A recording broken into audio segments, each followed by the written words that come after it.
D&D Outloud with Ben Riggs.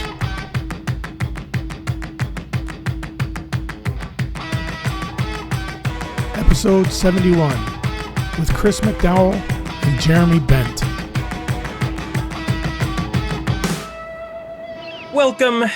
Welcome once again to the podcast that I am now calling D&D Outloud with Ben Riggs. I am Ben Riggs, apparently controversial D&D historian and author of Slaying the Dragon, A Secret History of Dungeons & Dragons.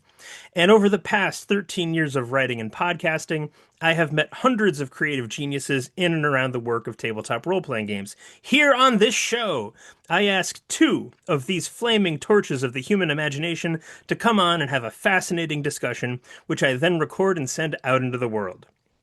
Today, we're stepping into new territory with a new name and a special kind of episode, as one of our guests is most notable for his work on Comedy Central. And that guest is comedian, writer, and voice actor Jeremy Bent. Hello. Hi, Jeremy. Audience members, you may know Jeremy from his time on Tuning Out the News, which was on The Daily Show, after The Daily Show on Comedy Central. He's also the voice of C-53 on the beloved sci-fi comedy podcast Mission to Zyxx.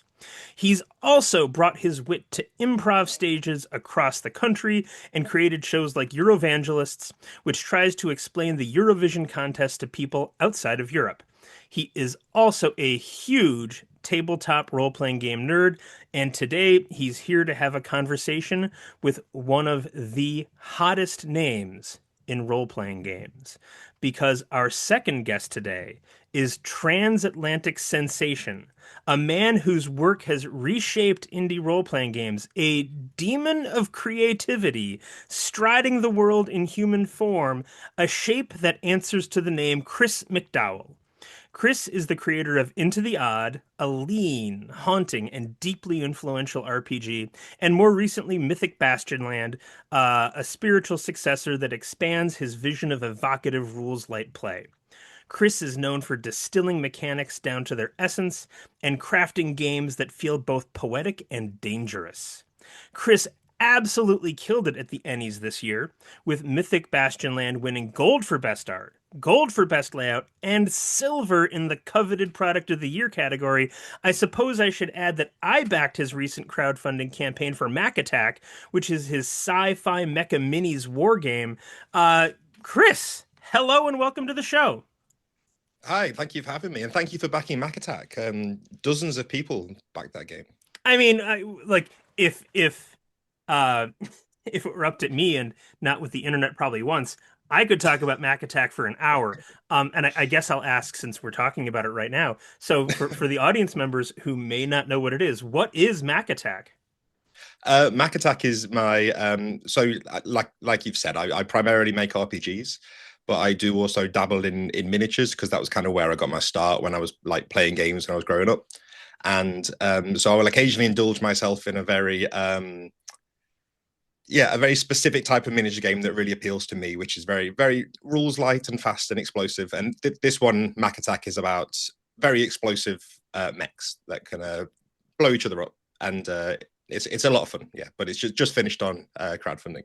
I mean, and I believe I got an email today saying it's still backable by people. Is that correct? The pre-order store.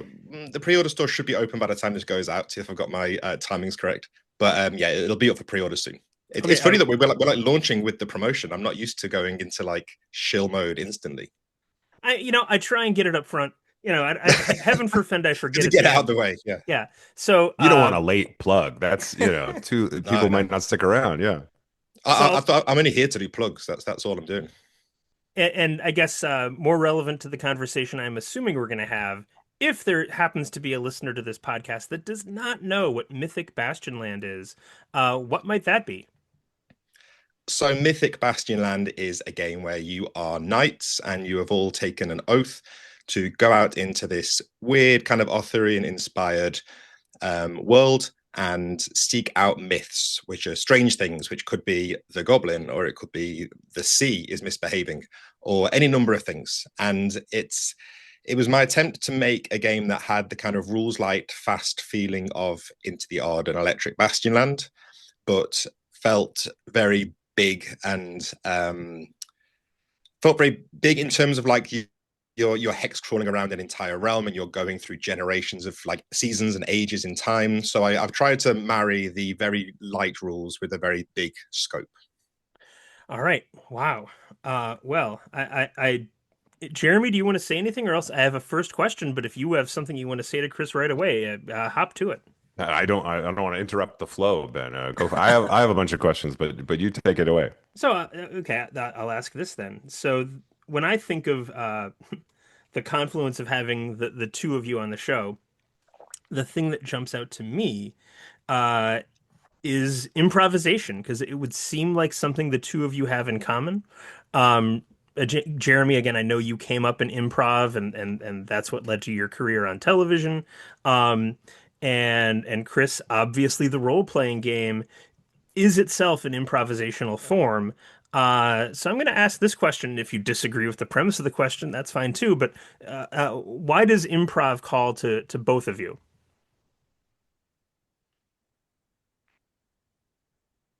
I'm happy to go first.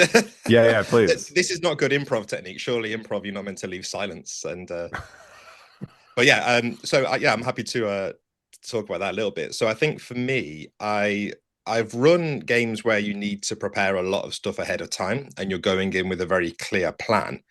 And I feel like in the games I've played, a lot of the time, either it goes ahead and it follows along the railroad is a bit of a derogatory term, but say it goes along the kind of railroad and it goes as you planned it.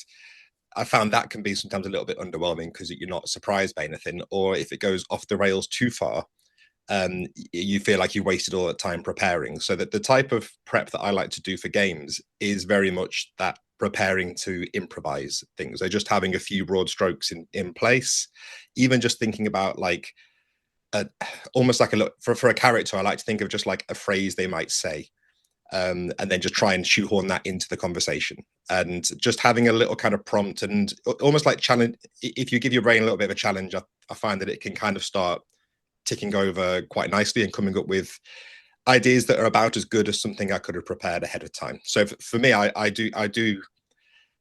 found that what I get out of improvising at the table is often as good or better as what I would have gotten by preparing something in very excruciating detail. Yeah, I think I agree with Chris where it's like, obviously I spent a very long time doing improv in New York. I taught it for many years with a comedy focus, but I still think coming up with stuff on the spot that is in response to somebody else is sort of what a role-playing game is. And so it's I'm sort of not surprised at the modern era of like D&D actual plays and how a lot of the most popular people in that world are improvisers or voice actors who have an improv background where it's like, yeah, that's what they do all the time. So unsurprisingly, they're really good at it within the context of a role-playing game. And I love computer role-playing games or console role-playing games. I just finished Disco Elysium about 5 years late, but what a fantastic game that's really well written and well prepared. But if I'm playing with friends in person, I'm frequently the one running the game, and I like to be able to respond to their like, oh, we can't get in this door, and they keep checking this door. Where in a video game, it's like, well, you didn't talk to this person who tells you how to open the door. Whereas if I'm improvising, they're like, oh, they're obsessed with this door. I'm going to give them some kind of a clue or lead them to the path where like they can follow what is exciting to them, and then the session for them becomes all that much more memorable. Not because they opened a door, but because it felt like the game was responding to what they were interested in, which is like the best video game in the world cannot make that happen, or can only make that happen by spending hundreds of millions of dollars to prepare for that eventuality. Whereas the nice part about games like Mythic Bastionland is you are the computer, and so you can do all this calculus on the fly and create something that is really engaging and really tailored to the people who are playing it and what they want to do. I think you're right to say about from the player's point of view as well. It's so rewarding. I had the fortune recently of playing with some people I've been friends with since I was at school, and they'd never played an RPG. We were friends, but they weren't like in my gaming friends. Right, So right. they said, "Oh, can we? We want to try one of these games that you make now that you do this as a job." So I thought, okay, well, I'll run them through Into the Yard, and they enjoyed it, and I kind of kept it nice and simple. And they came across it was like some kind of pool of like liquid in a dungeon, and one of them said, "Oh, we want to try drinking the liquid." And I was like, okay, well, Into the Yard has a table at the back for I eat the stuff. So I like rolled on this table. And after the game, they were sort of like, they really enjoyed it. And they said, oh, I bet we were the first people to try drinking that weird liquid you found in the dungeon. And I'm like, it's so clear that you've never played RPGs before. Because I'm afraid not. Eating the stuff is like the most common thing. But I love that they had that feeling that they had done something truly like unique because they just didn't have any experience of playing RPGs, so they got to experience that really pure joy of like, we've done something new and like creative. Or their experience is playing, video game RPGs where it's like, you either can or can't eat the stuff, Exactly, yeah. And if you can, the result is prescribed, and if you can't, then it's like you'll never know. And that's like the big fun of tabletop RPGs is like, you can always do it. It might not be a good idea, but it's always an option. Well, Chris, I wanted to start by asking you about sort of the roots of Mythic Bastionland. It's so steeped in that Arthurian tradition of like knights and quests and glory and all this kind of thing. I personally, growing up in America, of course, we scorn all of this. But I grew up in New England, and there used to be a place called the Higgins Armory Museum, which literally was like a rich Massachusetts businessman was real interested in knights and bought like 12 suits of armor and built his own museum inside his warehouse that he used to have a factory in. And my mom would take us there sometimes. And that was like, as an 8-year-old, you're like, what the hell? Like, this is all real, like to see knights and armor and swords and shield. You were just like, hundreds of years old. And you're just like, oh, this happened. Like, on some level, this happened. And it really, my mother was also a children's librarian and a storyteller. And so like, folklore and myth and that sort of thing was like a big part of my childhood, and this sort of activated a very specific part of my brain when I came across this game. I was wondering if you have a similar connection to that world of myth or English folklore.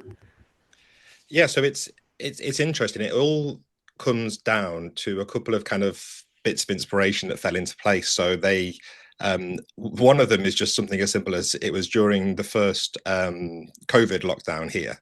I live in Manchester, which is a pretty big city in the UK, and we couldn't go into the city. So we were like, well, we've got to go out, and we got to like go for a walk and like get some exercise and stuff. So we could go outside.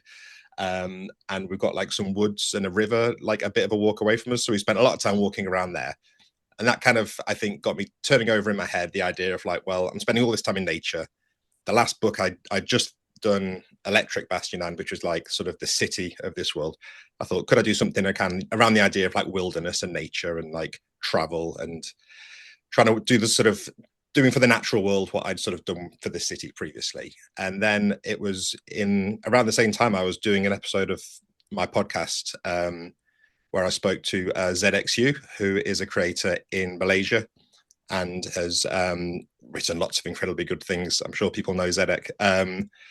And Zyxx was saying about how, he was talking about the way that he draws on like his, not just local like mythology and folklore of like where he lives, but also like the reality of the present day and like working that in with the mythology. And he was sort of, I can't remember exactly what he said, but he says something to the idea of people of like, explore your local mythology because it always seems kind of normal and mundane to you because it's just what you've grown up with. Right. But there's often something exciting there.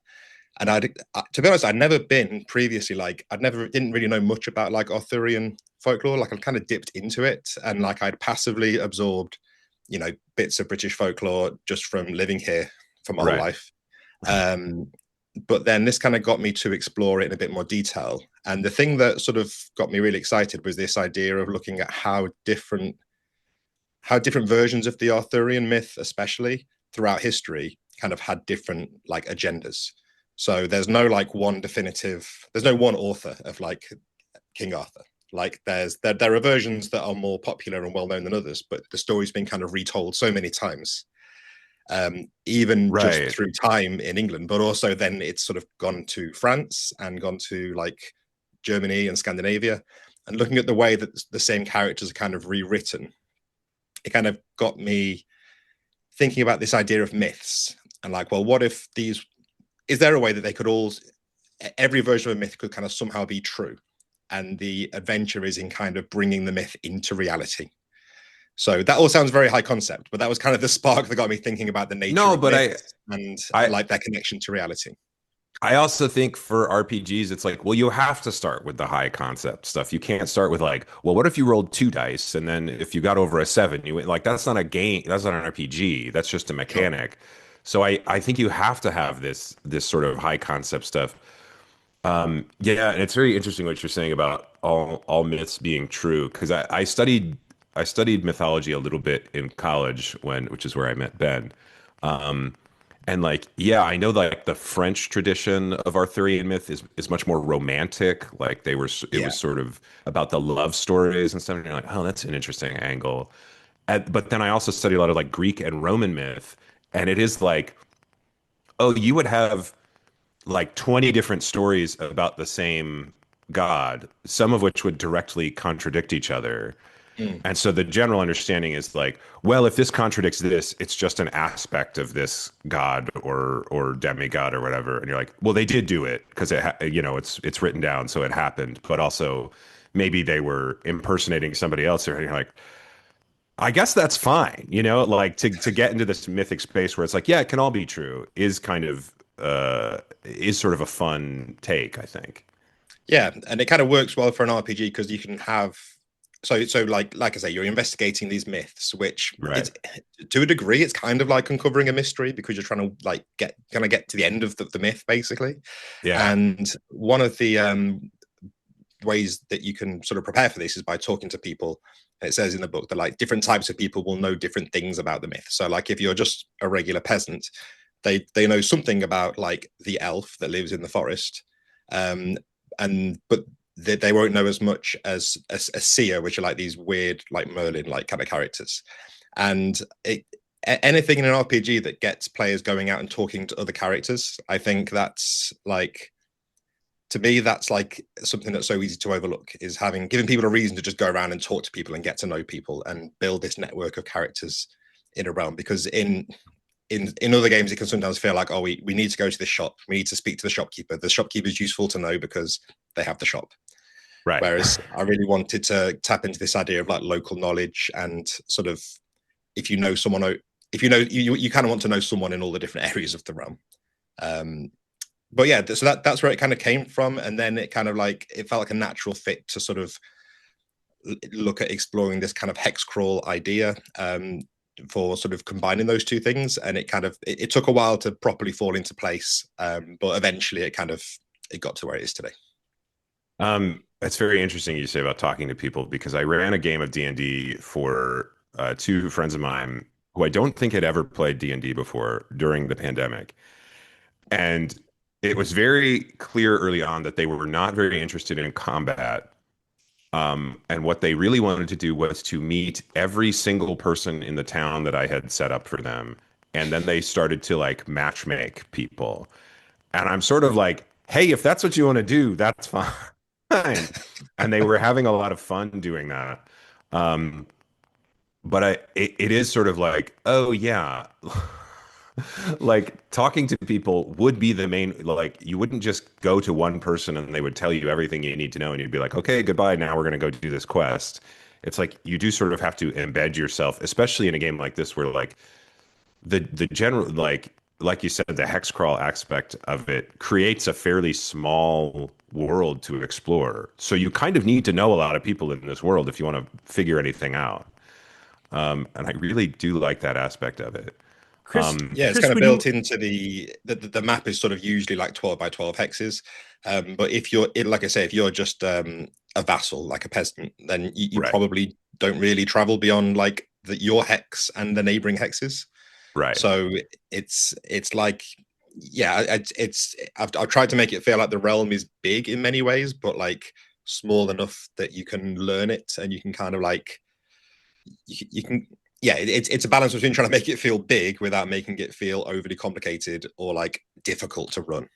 Chris, It's would you? nice. Oh, no, go I'm ahead. sorry to interrupt. Chris, would you No, no, mind? you're fine. Because again, we have people of all experience levels here. Chris, would you mind explaining what a hex crawl is and how Mythic Bastionland is different from the traditional hex crawl? Yeah, so a hex crawl is sort of, I guess it's like one of the oldest styles of like RPG. It probably like predates RPGs, I guess, because it kind of, if you look at a hex map, it looks like a war game. And generally, it involves a large wilderness area where you're traveling through hexes on a grid, which can vary in size, but a common size would be like a hex is like 6 miles across. So usually a hex is a very large space that you're traveling through. And traveling across the map would take like days and days to do so. And what you do in the hex crawl is something that varies depending on which one you're playing, but usually you're kind of going out exploring, discovering places.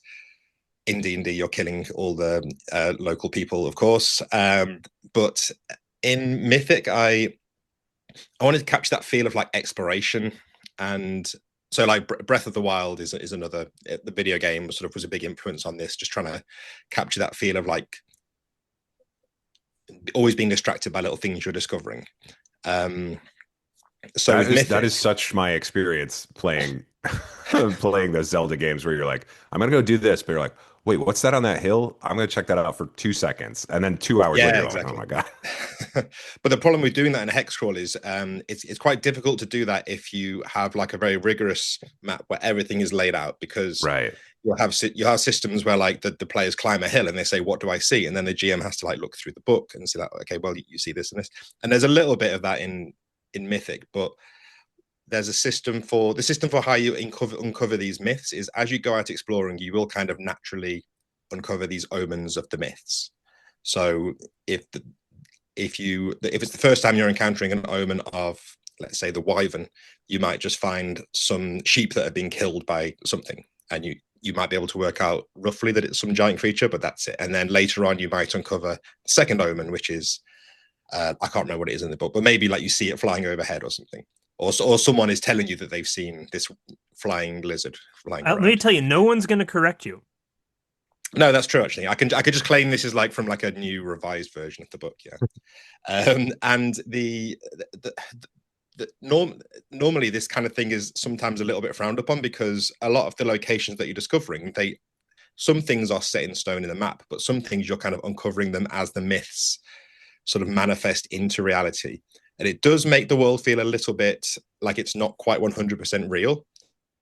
But when you're playing in a kind of mythic world like this, you have the luxury where that can feel fine, because you can go into a hex and you can say, okay, well, you go in there and you get the next omen of something, and it says, okay, so the omen says there's a tower here, and the players can say, we couldn't see a tower when we were in the last hex, and you can just be like, oh yeah, Yeah, you can see it now. Where did it come from? Yeah, exactly. So you can work it in a way that is more difficult to do if you're trying to run something that's very like if I were trying to run this as kind of a historical game, for instance. If I was trying to say, well, this is, one of those like the versions of Arthurian myth that try and set it in a very sort of gritty Dark Ages Britain. So one of the things I had at the top of my design document was in big capital letters, I had myth, not history, to keep reminding myself that if I was ever getting too bogged down in like, well, how does the reality of this world work? I had to remember that I was trying to sort of thread the needle of having it still feel real, but embracing the unreality of like a mythic world that feels like it operates on a little bit of like storybook mythical logic. So yeah, that's how I kind of have done the hex crawl a little bit differently than sort of the classic kind of D&D style hex crawl. I think it really works where it maintains the fun of a hex crawl of like, ooh, what's the next thing on the map, while also still having this fun sort of you know, the discovery of Mythic Bastionland, where you're like, oh, there's an omen here, or oh, there's some sort of landmark here, and like, oh, what's this about? Or oh, we're going to meet a seer. I wanted to say that like the rules of this game are so tightly written, like that you fit basically all the rules to the game in about 20 pages, which I think is like a masterpiece. But I watched a video where you said you didn't want to bother including anything that wasn't as good as something a GM would come up with at a table. I think that's such a good design philosophy. I do think it's like D&D is a game that very much holds your hand and is like, if this happens, this is the result, or they will need to make a check to do this.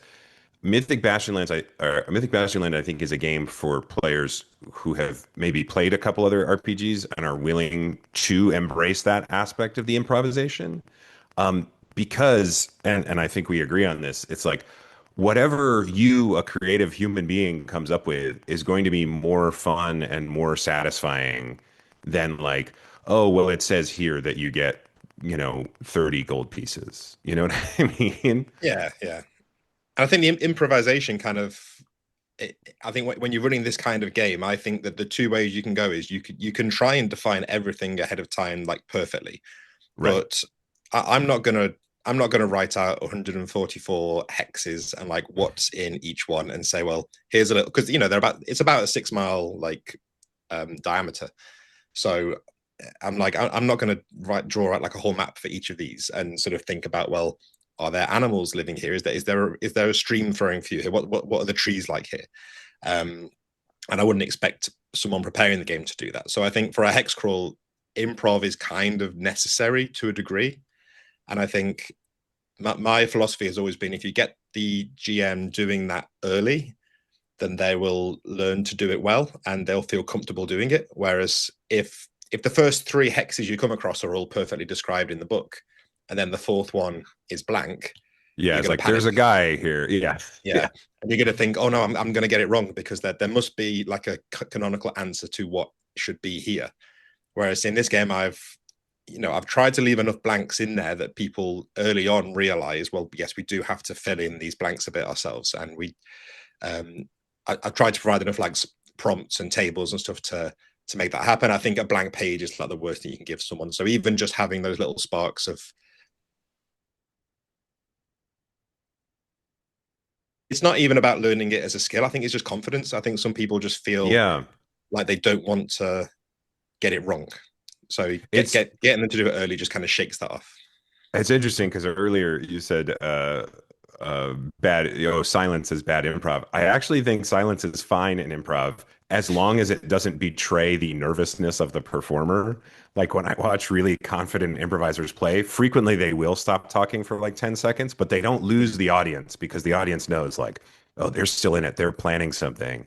And I sort of feel the same way where it's like, it's fine for the ref in Mythic Bastionland to be like, there's a tower, and like there's a tower, it's raining out, and like have that be like, okay, this is going to lead to something cool, even though that sounds like a very generic RPG thing. You're Yeah. like, oh, but this is leading somewhere. There's going to be an omen in here. We got to go in here and find out. I mean, and sometimes less is more. Like you've just said that, like, oh, there's a tower and it's raining, and immediately I can picture something. And Yeah, I think right. Yeah. most people will picture something that looks pretty cool. But if you'd said to me, Two that would be stories or fun. three stories, or does it? Yeah, Yeah. sometimes you read But those like, descriptions and it kind of takes you out of it because your brain is trying to catch up with the words, whereas yeah. sometimes just a few words, the brain will fill it in. Like that's always Yeah. been Like tower and it's raining is like, oh, okay. So the stone is like slick and there's a bunch of mud around the bottom. You're like, you're in yeah. it more. I'm gonna try it. Next time I run, I'm just gonna be like, yeah, there's a guy. There's a guy, I don't know. I speaking of evocative, we have to take a minute to talk about the art of Mythic Bastionland. I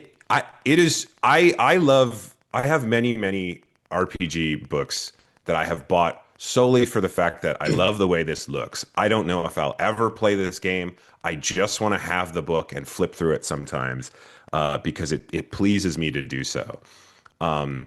Like frequently they're also cool games, but like Spire is a game that I love to just like flip through and be like, oh, this is cool. I don't know what this is, but this looks cool. The art in Mythic Bastionlands is so evocative of the style and the high concept element of the game. Um, and oh, Ben's sharing I'm just some gonna images here. you keep talking. I'm just gonna flip through the books so those lucky enough to watch on YouTube can see the beautiful art. Yeah, it's worth it. This Alex Sorensen is the artist. That's right, yeah, Alec. He is unbelievable. Yeah, he's pretty good. Yeah. It's so I'd worked with Alec previously on Electric Bastionland, and that was incredibly fortunate because for various reasons, I ended up sort of connecting with Alec very last minute for that project, and there was a bit of a panic like moment where I kind of needed an artist quite quickly all of a sudden, and Alec was recommended to me by somebody else who'd seen his work on like Instagram or something. And so we got chatting, and I was really happy with the work he did on Electric Bastionland. But yeah, he definitely raised his game for this one. So we had like we had the luxury of a bit more time and a bit more budget, and being able to print in full color. But my thing with artists is, and I think some artists would hate to work with me for this reason, but I don't like to give like super detailed briefs for each piece. We spent a lot of time at the start of the project getting the style like locked in. Yeah. And Alec kind of got it pretty much straight away. But we kind of like ironed out a few little details, and a few of the touchstones we were going for was like I kind of like the feel of like something that looks like it could be a tarot card or a tapestry or stained glass window as well, like things that are like slightly unreal rather than trying to capture a feel. Like some of them do look like, oh, this looks like a knight who's like slogging through the mud. Some of them do look like that, but a lot of them are very stylistic and like yeah, and there's like repeated like geometric patterns and stuff that sort of brings all that this stained glass. and stuff. Yeah, so it looks like something that would be in like a storybook or like in a almost like in a like illuminated manuscript type thing. And yeah, I spent a lot of time doing that, and then I kind of just gave him the pages that had all the text in. So he kind of got each knight and like their equipment and their passion and their ability, and just kind of worked from there. And it's amazing how much he was able to cram into each image, to the point where today I still like look through the book occasionally. I'll spot a little detail. I think, oh, he's read that bit from the page. And yeah, like oh, there it's in. He's holding it. Oh wow, yeah, yeah. And it is. You notice the big things, but then like just like on their belt they're wearing like something that I'd written. I was like, oh yeah, I forgot that was in there. Yeah, it's really amazing. It reminds me of your description of how you work together reminds me of the Marvel method, which is like in the 60s and 70s in Marvel, they would just be like, here's the dialogue, and they would just hand it to the artist, and the artist would figure out, oh, okay, I'm gonna go from this panel to this panel, he'll say that here, and then like they wouldn't break it down panel by panel because they were working very quickly, but they also trusted the artists to have the visual sense to like lay this out in a way that is fun. Yeah, I mean, what am I going to tell Alec? Like, how am I going to tell him how to like make this image look good? So, oh, this knight is stood on a rock and they're holding their weapon like this and they're looking upwards. Like, no, like that's not my that's not my thing. His thing is making awesome looking things. So I'll leave that. Yeah, to quote the kids of today, let the man cook. You know what I mean? Yeah, he's getting it done over there. I also like. So there's 72 nights and 72 myths in the book. And I remember playing Gamma World as a kid, where you would sort of roll randomly and you'd be like, oh, okay, I got forearms and I have X-ray eyes. And there's something really fun about like, you didn't get to pick that. That's just what you have. And I love that aspect of it where it's like, okay, you're going to roll and you're going to be, oh, you're the ring knight. And so you have like, a magic ring, and you can create a ring that no one can enter or leave until you just, and you're like, okay, that's cool. But we have 72 interesting nights, I think. And I really liked how there were both nights that sort of serve a sort of classic RPG kind of like, oh, that's a ranger, sort of, that's a paladin, sort of. And then you have some that just sort of play with the mechanics of the game, like the coin knight. I'm sort of obsessed with, where you have this knight where, like, at any time they can choose to just make an attack and flip a coin, and it's like heads they win and tails they lose, and they die immediately. I think Yeah, that's like, did you break it down like that in your mind when you were coming up with these knights? well, that's kind of, I mean, I guess that's another, like, it kind of connects to improv because it's a big creative challenge to write 72 Yeah, I would of imagine. anything really. Yeah. And the way that I started with it was, in an earlier version of the game, I hadn't yet locked in that everyone was going to be a knight. I just had that you were going to be like Mm, some, I can't think what they were called, but you were some kind of adventurer. So you were still going out and looking for myths, but you weren't necessarily a knight. So one of the player characters was called the knight, and then the others were, I think some of them were even called like the ranger and the paladin and the even right. like proper classic character class names. And I thought, well, I'll just have like 72 like archetypes and go from there. So with some of the early ones in the list, you can kind of really clearly see what they were drawing on. But then it was pretty soon after that I decided to run with the idea of them all being knights, to give everyone a bit more of a focus. And I think writing 72 is what I did was I still went through and I came up with all the names first. Right. So I wrote the ring knight long before I knew what the ring knight would do, and the coin knight long before I thought about this idea of flipping coins. So I wrote down like 72 evocative names, and some of them did get changed later on, but generally I would sit down to write one already knowing what their name was and just think, right, what can I do with this? Like, how can I make this interesting? A Um, ring. And okay. All right. Probably and has again, rings. Gonna write that down. yeah, and what I like to do is I like to, when I've got like a long list like this, I like to go through and just write something in there first. So some of them will have, you know what, I'm gonna, if this isn't too disruptive to the flow of the No, no, no, podcast, no. We've I got the do time. have I have my notes thing. Let me just see if I have it. And yet all participants can share now. So Oh, I'm definitely not showing you my notes. These are I trade secrets, can- Ben. He can't reveal this. yeah, so I had like a list of I had a list of like the names, and then I would just write like a just like a few words. So let me look for the ring knight. What did I have for the ring knight? yeah, take your time. What's cool actually is this list is from when there was 100 knights. So there's some knights on this list Ooh. that didn't make it in. DLC Knights.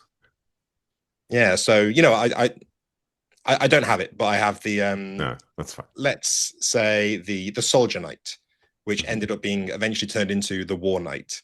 So I had something here that was just survey battle, which was that's what I wrote down for the ability. And in my head, I was like, oh, they got like some kind of battlefield awareness, and Okay. they ended up with something that was like not like that at all, but just having that spark in there um, is how I find it useful to like write. So for those who don't know, each knight has like a single special ability, like a unique special ability. So coming up with 72 special abilities, just having something in there, like, you know, survey the battlefield.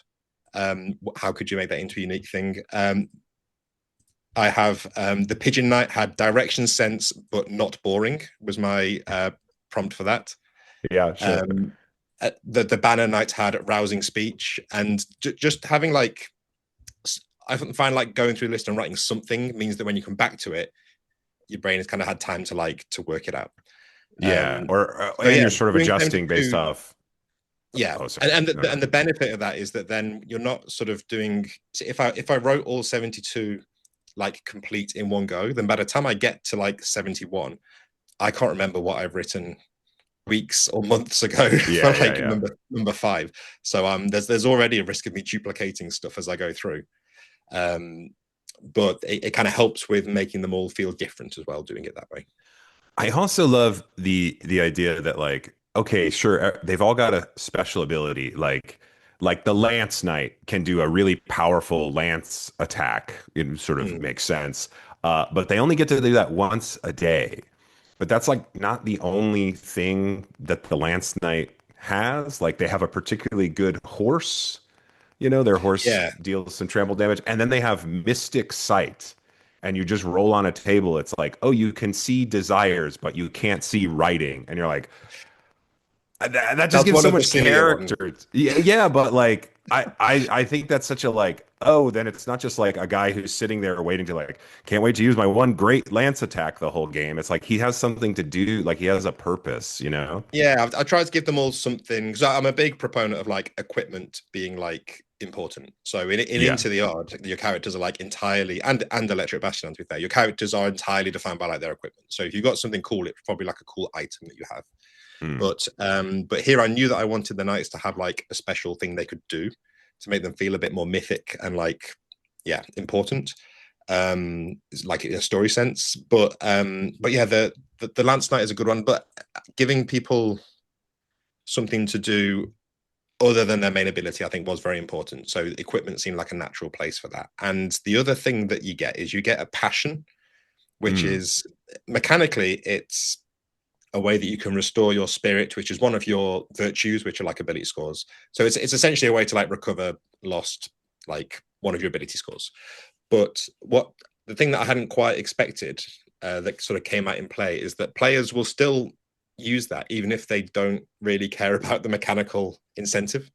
So if players lose their spirit, then yeah, they can indulge their passion, which normally means doing something a bit weird or detrimental. But if someone but players will use that as a role-playing prompt anyway. So let me get you an example. So the Whip Knight has their passion is reverence, which means you restore your spirit when offering respectful homage to the dead.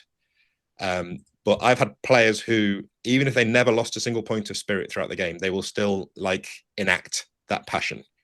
So I almost wish I hadn't tied it to a mechanical thing, because I think even if you just have it be there and say, this is your passion, I think the players seem to get invested enough in their knight that they would still roll with it and still use that as a prompt, even if there's no mechanical reason to do it. Yeah, like the hooded knight is like they can like hide, and there's sort of a sneakier knight, and their passion is like you restore spirit when somebody believes a false identity you're portraying. So you're like, okay, we sort of have this knight's identity within their abilities, right?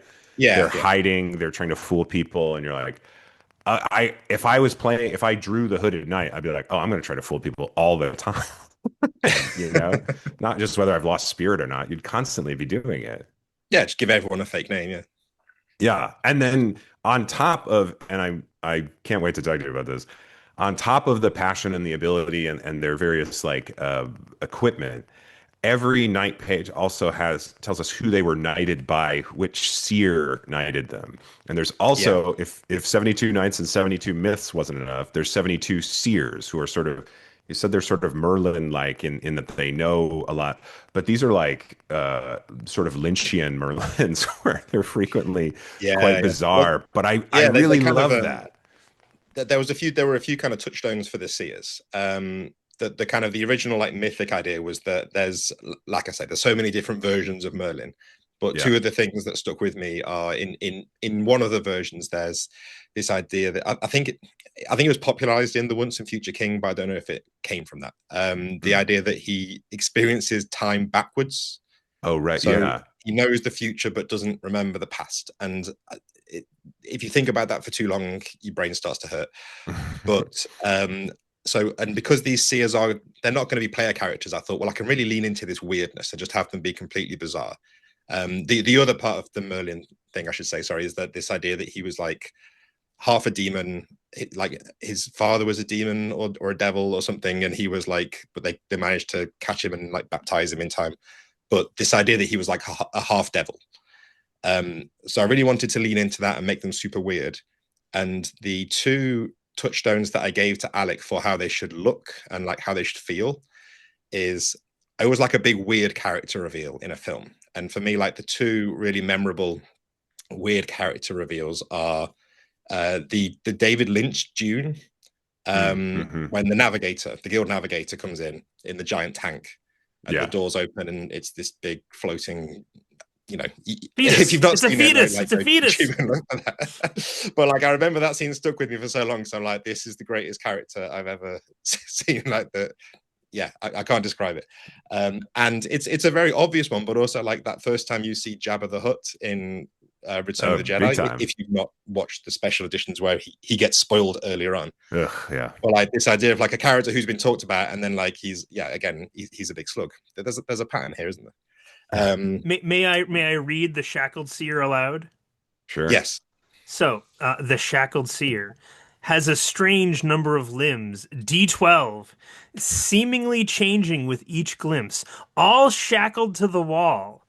Has especially clear visions of things that wish to be elsewhere, pleads for freedom, but just wants to be shackled somewhere new, which is very And I gotta pretty say, weird. as if you're running the game, what a wealth of information to both describe this in sort of a slightly horrifying way to your players, and then also, just like, please free me from these shackles. And then players are like, we got to free him. And then you free him, and he's like, uh, like, please take me here and shackle me here. And they're like, wait, what the fuck? Like the confusion of that, I think, is so fun because they're realizing like you're not dealing with like a regular person.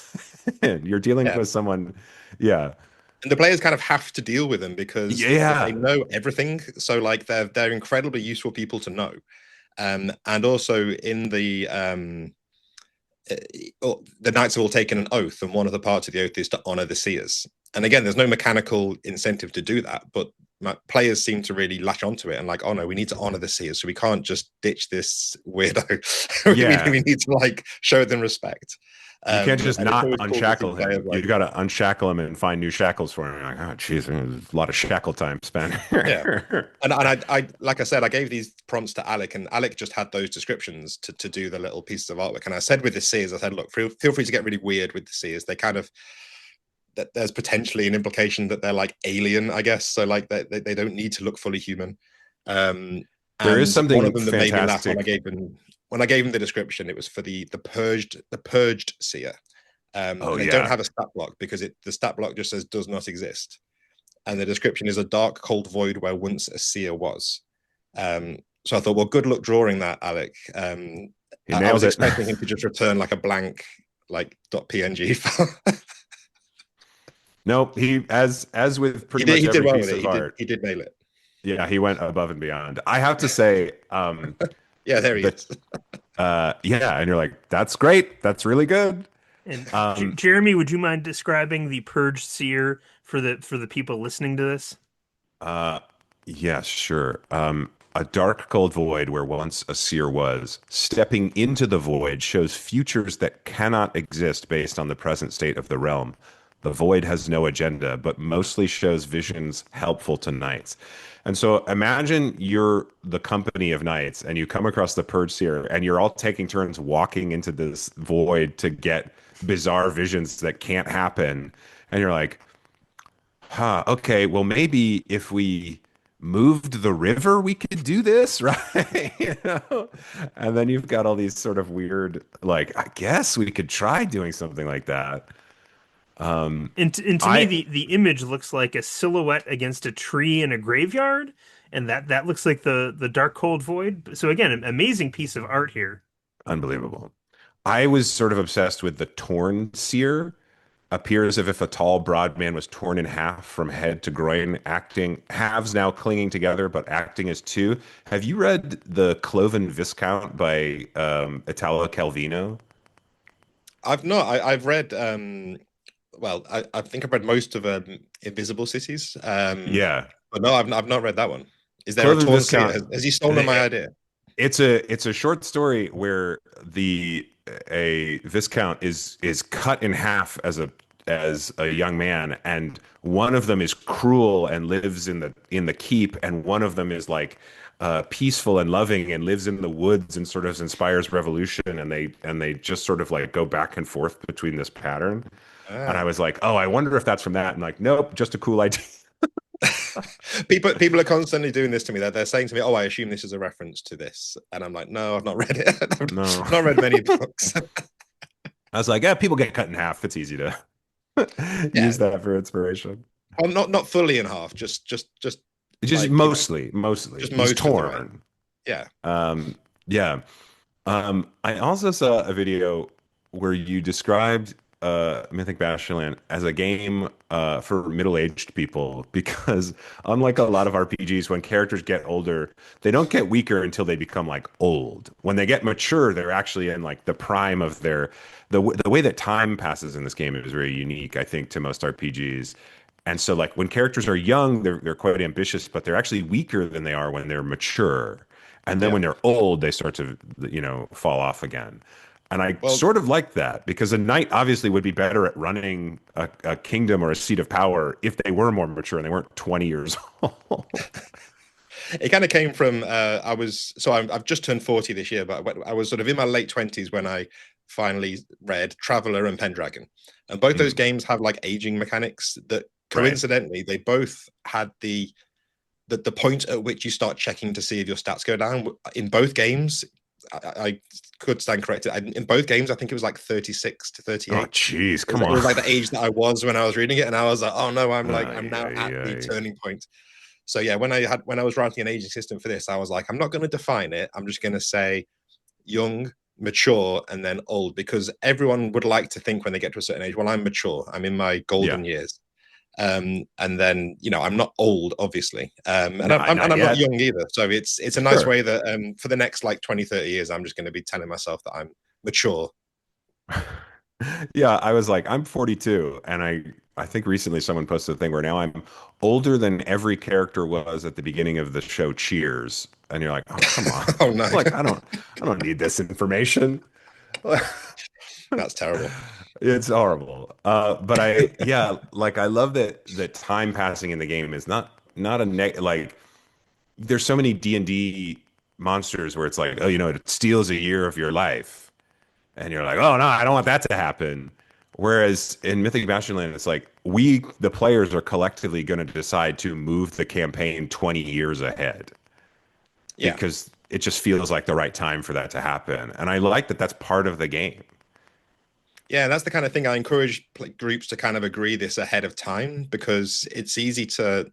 Some groups will just sort of do it when it feels right, but I've also heard from some people who've run campaigns that they've felt a bit cautious about doing it, and in a lot of games, these feel like mechanics that would be like hidden somewhere in the back of the book of like, oh, you can do these time skip things, but a lot of players would just like each week is like just following on from the last. Yeah, it's like, oh, we don't have to do that. Yeah. Yeah, but I really wanted to sort of make it important. So yeah, that's part of the reason why that first time skip is actually beneficial to the players, because they will actually get slightly better probably to sort of encourage them to take that first plunge. And then I do hope that people embrace this. No, we're going to skip and we're going to become old, so our characters are going to get worse probably, because I think that's a fun challenge, especially when you've built up all these resources and your character is more established. I think it's a fun challenge to have them still be out questing but be a little bit weaker and have to rely, and they can use their sort of like social heft and like their reputation and things to sort of to make up for that. I think that's a fun kind of shift over the course of a campaign. And sort of what makes more sense, one of the things that gets referenced in the game a lot is the city quest, which is like knights have to build up enough glory before they are ready to seek the city, and the city is never well defined. It's more of an idea. And it's like, doesn't it make more sense that a bunch of old knights would go seek the city than young knights, right? Like the older knights are sort of like, this is it. Like, we have to do this. Whereas younger knights are like, I got all the time in the world. I don't need to seek the city right now. I'm still figuring things out. That to me is just very appropriate. And that was kind of the intent of the city quest is kind of like, sorry. No. The city quest is kind of like a equivalent of like the Grail quest, where it's like the ultimate quest for a knight, and it is left quite broad.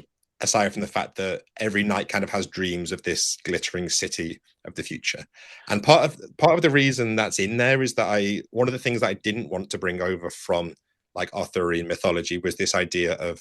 So Arthurian mythology is normally kind of living in like the shadow of Rome, like post-Roman Britain. Right.